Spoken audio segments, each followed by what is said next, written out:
ఒక ఊరిలో గోవిందుడనే యువకుడు ఉండేవాడు. అతను ఆవులు, గేదెల మందను కొండ ప్రాంతానికి తీసుకెళ్తుండేవాడు. అయితే అవి గడ్డి మేస్తూ చుట్టుపక్కల ఎటు పడితే అటు వెళ్ళిపోతుండేవి. తప్పిపోతే దొరకవని గోవిందుడు వాటికి చిన్న చిన్న గంటలు మెడకు కట్టాడు. వాటిని మేతకు వదిలేసి తాను కట్టెలు కొడుతుండేవాడు.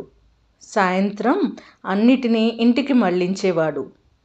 గంటలు కట్టడంతో ఎంత దూరంలో ఉన్నా వాటిని గుర్తించేవాడు. ముఖ్యంగా తనకు ఎంతో ఇష్టమైన ఆవుకి మంచి ఖరీదైన గంట కట్టాడు. అందువల్ల అది తప్పిపోకుండా ఉండేది. ఒకరోజు ఆ గేదెలు మేస్తున్న వైపు ఒక వ్యక్తి వెళ్తూ ఆ ఖరీదైన గంట ఉన్న ఆవును చూశాడు. ఆ ఆవును ఎలాగైనా తస్కరించాలనుకున్నాడు. వెంటనే గోవిందుడి దగ్గరికి వెళ్ళి, ఆవు మెడలో గంట ఎంతో బాగుంది, నాకు అమ్ముతావా? నీకు కావలసినంత సొమ్ము ఇస్తాను అని అడిగాడు.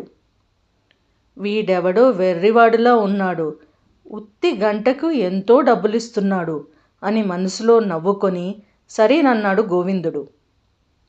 ఆ వ్యక్తి ఆ గంటను తీసుకొని డబ్బులిచ్చి వెళ్ళాడు.